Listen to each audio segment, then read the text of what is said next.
you did what you did to me.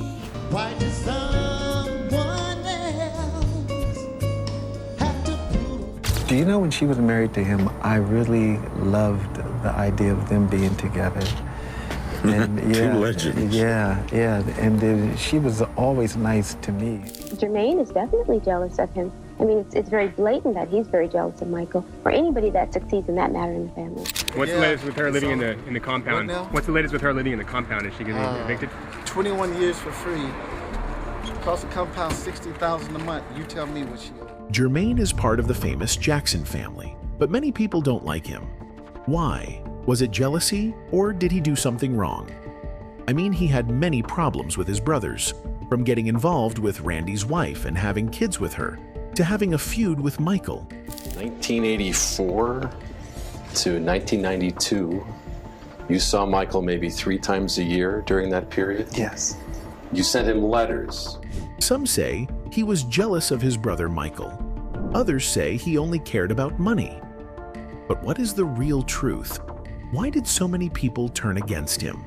Let's uncover the scandalous story of Jermaine Jackson. The house was the size of a 2-car garage, not even that big. And I can't believe we had 1 bathroom. Tito and I slept at the top, Michael and Martin slept in the middle, and Jackie was at the bottom. Jermaine and Randy were 2 of the brothers who played a big part in the family's success.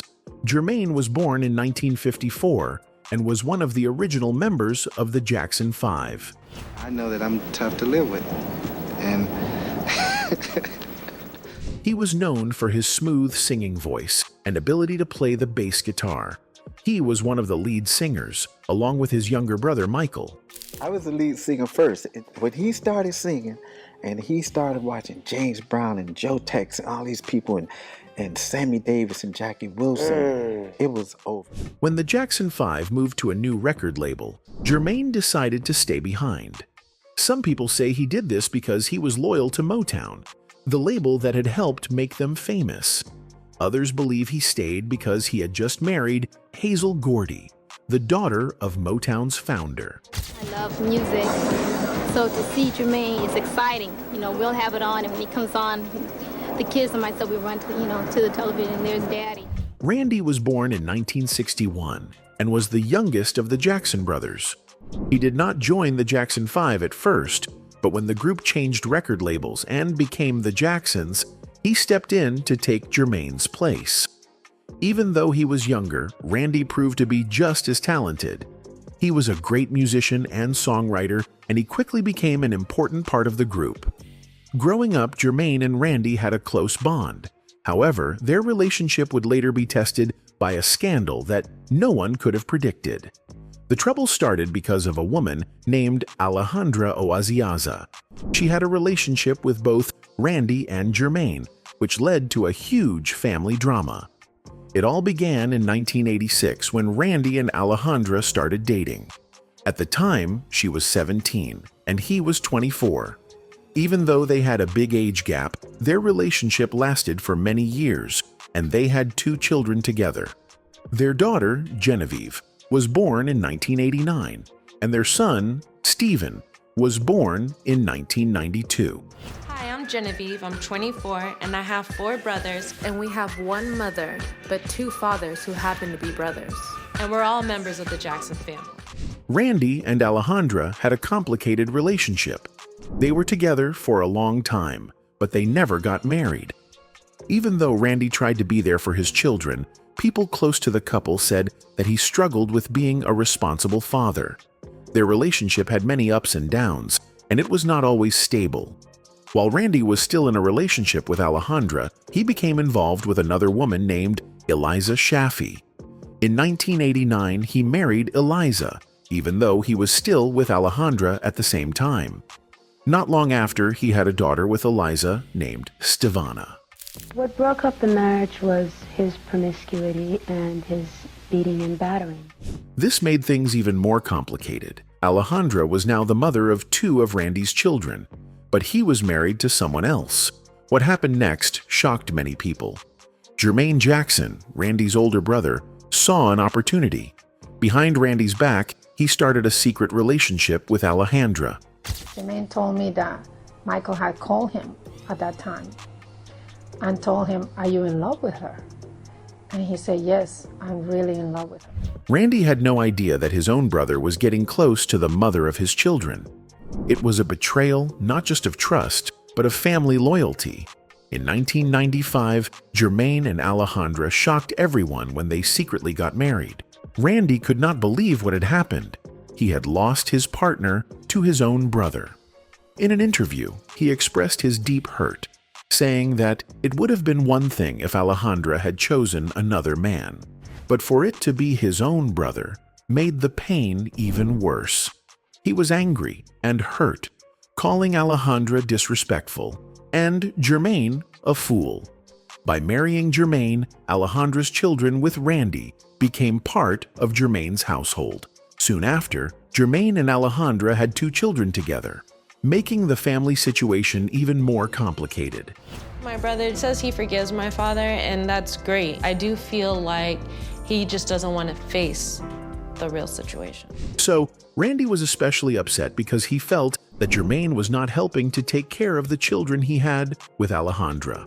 In legal battles that followed, Randy argued that since Alejandra and the children were still living in the Jackson home, he should not have to pay child support separately. However, the court ruled that he still had to provide financial support. Despite everything, Jermaine and Alejandra's marriage did not last. In 2004, after years of tension, Jermaine decided to end the marriage. He filed for divorce, saying that they had too many problems and could not continue together. Jermaine later converted to Islam. But the thing is, while he was still married to Alejandra, he had a wedding with another woman named Lawanda at a mosque. This made things even messier in his personal life. In 2004, Jermaine decided to divorce Alejandra. He didn't even tell her in person. He just left the divorce papers in the house and went on tour. Why does someone else have to prove? The next year, in 2005, he married Halima Rashid, a woman from a wealthy family in the Middle East. Their marriage lasted for years, but in 2016, they also divorced. After that, Jermaine started dating a woman named Madai Velasquez. The divorce was finalized in 2008, with Alejandra getting custody of their children. The court ordered Jermaine to pay $3,000 a month in child support. But the kids have been fine. They've been fine. That's the important The kids will let you know what I've done. However, this new situation brought even more problems. Alejandra continued living at the Jackson family compound, which led to more conflicts and legal battles.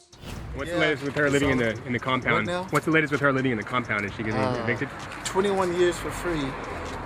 Cost the compound $60,000 a month. You tell me what she owes. Meanwhile, Randy felt completely abandoned. He was angry about what had happened and stopped making child support payments. In his mind, Alejandra had chosen Jermaine, so Jermaine should take care of the children. This decision only made things worse. Alejandra struggled financially, and Jermaine became frustrated with Randy's actions. Jermaine publicly criticized his brother, saying that he should be responsible for his own children no matter what had happened between them. He believed that Randy was letting personal feelings get in the way of being a good father. Things became worse when Randy was ordered to pay child support to Alejandra. He argued that he was never properly notified about the case when it first started. Because he did not appear in court, the judge ruled against him by default. Over the years, the child support payments he owed grew to over $600,000. Randy believed this was unfair and claimed that he had already supported Alejandra and their children by letting them live in the Jackson family home. Michael Jackson's brother Randy speaks out at the wrongful death trial. It focuses on the pop star's history of drug abuse. Also, when it comes to Michael's drug issues, Randy spoke in court about his family's many attempts to help Michael stop using prescription drugs. He just said he's fine. Don't worry, I'm fine. I'm okay. I'm not gonna go. Okay. So he just said he was okay. Mm-hmm.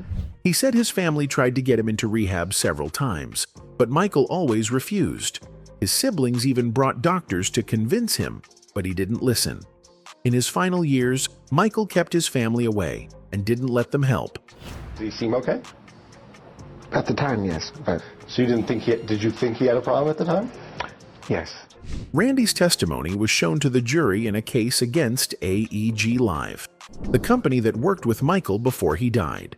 His mother, Catherine Jackson, sued AEG, saying they hired Dr. Conrad Murray, the doctor who gave Michael a deadly drug in 2009. AEG says they didn't hire Dr. Murray, and that Michael made his own choices. Many doctors who treated Michael have also testified in the case, including one who gave him medicine to stop the effects of strong drugs. I told them that there had been prior attempts to get him help, and we weren't successful. These efforts started in the 1990s. He said the family knew about the problem because Michael's nanny would call and tell them he was using too many pills. Randy never saw Michael taking the drugs himself, but he saw him slurring his speech a couple of times. That made him very worried. One day, he found the nanny at a pharmacy picking up medicine for Michael. After that, he fired her. Randy said he never knew about the drug propofol until after Michael died. He also admitted that he and Michael didn't talk much in the 5 years before his death. When Randy tried to visit Michael at his rented house, the security guards wouldn't let him in. He believed Michael was avoiding the family because he didn't want them to see him in bad shape. Randy also mentioned that their sister, Rebby, their brother Tito, and their father, Joe Jackson, were part of the interventions. Janet and Marlon also joined sometimes. Their mother, Catherine, only came once or twice. Randy believed she didn't want to accept that Michael had a drug problem. He felt she was in denial and just didn't want to believe her son was addicted. Did he seem okay? At the time, yes, but... So you didn't think did you think he had a problem at the time? Yes. Michael refused to go to rehab, no matter how many times his family asked. His mother once asked him about his drug use, but he told her he didn't have a problem. Randy said he knew his brother was struggling, especially before his 2005 child molestation trial. During that time, Michael was so afraid that Randy had to take him to the hospital once. He said Michael was under the influence of something, but he didn't know what drugs his brother was taking. He just knew Michael was scared and needed help. Catherine Jackson, who is suing tour promoters at AEG, says they do not dispute Jackson had struggled with dependency, but they blame Jackson's death on the AEG tour promoters, who they claim hired Murray. Back to Jermaine. Jackson was accused of sexually assaulting a woman in 1988. The woman, Rita Barrett, filed a lawsuit in Los Angeles, saying that Jackson attacked her in her home more than 30 years ago. According to the lawsuit, Jackson came to her house without warning and forced himself inside. Barrett says she met Jackson because of her work in the music industry. She was a music contractor and had connections to Motown Records founder Berry Gordy. She claims that her husband, Ben Barrett, also had a close relationship with Gordy. Barrett's lawsuit says that Jackson used force and violence against her. She says that during the attack, she prayed to God for help because she was scared for her life. After the attack, Jackson left her house. The lawsuit also names Jackson's music companies, Jermaine L. Jackson Music Productions and Work Records, as part of the case. Barrett is accusing Jackson of sexual assault, battery, and negligence. She is asking for financial compensation, but the lawsuit does not say how much money she is seeking. Rolling Stone reported the lawsuit but said that Jackson's representatives could not be reached for comment. Barrett's lawyer, Jeff Anderson, said that his client suffered a violent assault and has now found the strength to take legal action. He said that Barrett wants justice not only for herself, but for others who may have experienced similar situations. The Jackson family, despite their ongoing public feud, proving the show must go on. The Jackson brothers performing together with Michael's 3 children at the center of the dispute, looking on. Jermaine wants to end the family fight over Michael's money and estate. He said it is time for love, not war. He no longer supports a letter that asked the people in charge of the estate to step down. There has been a lot of drama in the family. Michael's mother, Catherine Jackson, was away on a trip when people started saying she was missing. Because of this, Michael's cousin, TJ, was made temporary guardian of Michael's kids, Prince, Paris, and Blanket. Later, Catherine got her role back, but TJ stayed as a co-guardian. And the simmering issue of who should be the kid's guardian? Well, a judge gave cousin TJ custody last week while Grandma was indisposed at an Arizona spa. One day, Jermaine, Janet, and Randy Jackson went to the family home and tried to take Michael's kids with them. The police had to come because of a small fight. After this, Jermaine said mistakes were made and that emotions got out of control. He said he never wanted to hurt Michael's kids. There's tremendous drama that's associated with them, and there's a heck of a lot of money. Michael's will left all his money to his mother and his children. His brothers and sisters got nothing. Some of them, including Jermaine, Janet, and Randy, believe the will is fake. They say they were too sad after Michael's death to challenge it in court. However, they missed the deadline to fight it legally. The people in charge of Michael's estate say the will is real and that the accusations are false. To stop the fighting, Jermaine said the family must come together and focus on love and healing. He regrets the problems that happened and hopes everyone can move forward in peace. Or not, it's not going to bring my brother back, and we, as a family, we hurt. Jermaine Jackson is trying to make peace in his family. He regrets signing a letter that caused a big fight in the Jackson family. The letter, signed by some of Michael Jackson's siblings, was made public. It said bad things about the people in charge of Michael's money.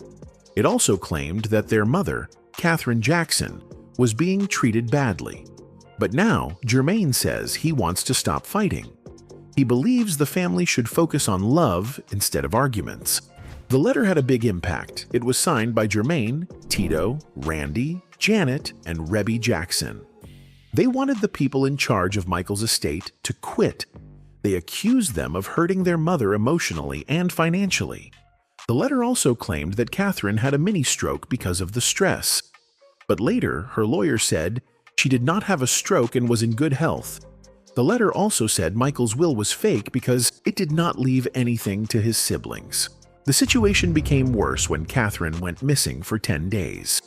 She had custody of Michael's kids, but a judge took it away because no one knew where she was. Jermaine and some of his siblings had taken her to Arizona so she could rest. They said they wanted to protect her from stress, but Michael's kids were very worried. They didn't know where their grandmother was, and they couldn't talk to her. Paris Jackson, Michael's daughter, posted on Twitter that something felt wrong. These kids technically are extremely wealthy. The rest of the family, it's not that they're poor, they can't help but drool over the future prospects. Things got even worse when Jermaine, Randy, and Janet went to Catherine's house. They wanted to talk to Michael's kids, but security didn't let them in. There was a big argument. A video showed Janet trying to take Paris's phone. She was upset that Paris was sharing family problems online. Paris tweeted after the argument saying, "Gotta love fam." She also said it had been 8 days since she talked to her grandmother and that something felt strange. After this, Jermaine and the others were told they could not visit Catherine's house. That's when Jermaine decided to apologize. He said his son asked him if it was true that the family could no longer visit their grandmother. That made him sad, and he realized it was time to stop fighting. He admitted mistakes were made by both sides. He now wants the family to come together and talk privately instead of fighting in public. Jermaine is definitely jealous of him. I mean, it's very blatant that he's very jealous of Michael, or anybody that succeeds in that matter in the family. Clive Davis wrote in his book, The Soundtrack of My Life, that Michael Jackson tried to stop his brother Jermaine Jackson's success. This may explain why Jermaine seemed bitter over the years. According to reports, Michael was not happy when Jermaine's songs Do What You Do and Tell Me I'm Not Dreaming became popular. People say Michael went so far as to stop songwriters from working with Jermaine. He wanted to be the only successful one in the family.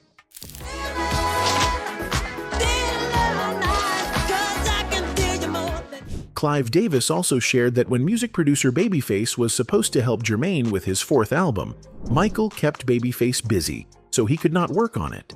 This made Jermaine very upset. He could not believe that his own brother would do something like that. Jermaine was so hurt that he cried and even sobbed. He felt betrayed. After this, Jermaine recorded a song called Word to the Bad. The song was about Michael and called him selfish. This showed how much pain Jermaine was feeling. He wanted the world to know that his brother was not as kind as people thought. 1984 to 1992, you saw Michael maybe 3 times a year during that period? Yes. You sent him letters. Michael's former PR manager, Bob Jones, also said that Michael tried to ruin the careers of some of his siblings.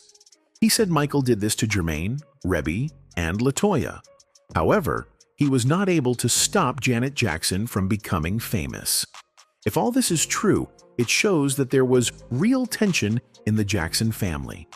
People saw them as a talented group, but behind the scenes, things were not always happy. Michael and Jermaine may have been brothers, but their rivalry was serious. What are we doing? We're going to talk about this show thing we've got coming up. Well, first, y'all all in agreement that we're going to do it, right? Yeah. I'm down. Jermaine Jackson and his brothers starred in a reality show called The Jacksons, a family dynasty in 2009. The show was about their lives and how they continued after Michael Jackson's passing. Some people did not like it. They felt it was too fake and made to look good on purpose.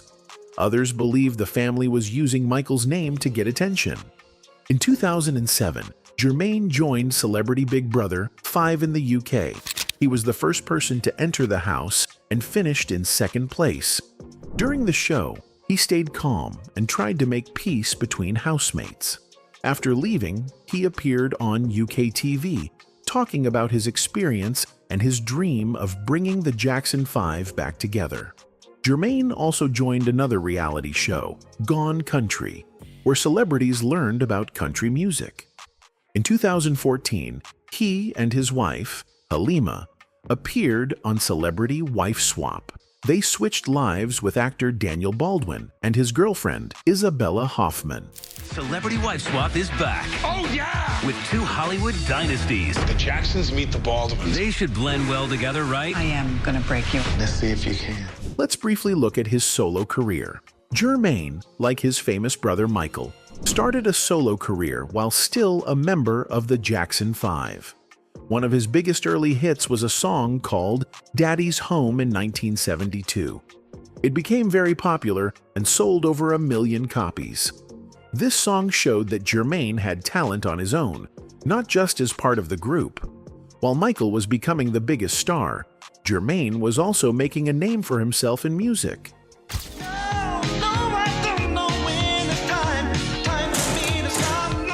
In 1975, the Jackson 5 decided to leave their record company, Motown. However, Jermaine chose to stay with Motown instead of moving with his brothers. This was a big decision, because it meant he was no longer part of the group that made him famous. But he believed in his solo career and wanted to stay where he was comfortable. He remained with Motown for many years, releasing several songs that became hits. Some of his popular songs included That's How Love Goes, Let's Be Young Tonight, Bass Odyssey, Feel the Fire, and Let Me Tickle Your Fancy.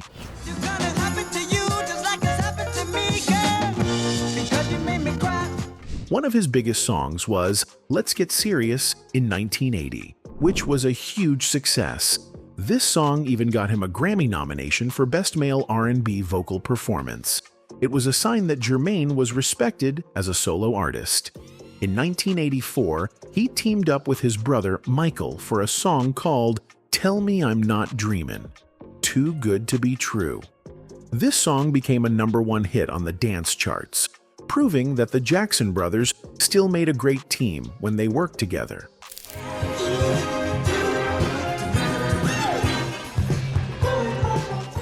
Jermaine also worked with other famous artists. He and Michael both sang on Somebody's Watching Me, a hit song by Rockwell. He also had a duet with Pia Zadora called When the Rain Begins to Fall, which was very popular in Europe. While it did not do as well in the US, it showed that Jermaine had an international fan base. In 1989, he released Don't Take It Personal, which became his final big hit. Don't take it personal, take the The song reached #1 on the R&B charts, showing that Jermaine still had the ability to create popular music even after many years in the industry. Some of his best songs include Castles of Sand and You Need to Be Loved, which had a style similar to the group Earth, Wind and Fire. Jermaine was not just a singer, he was also a skilled musician who played the bass guitar. He was talented enough to play parts that were originally performed by legendary bassists like James Jamerson.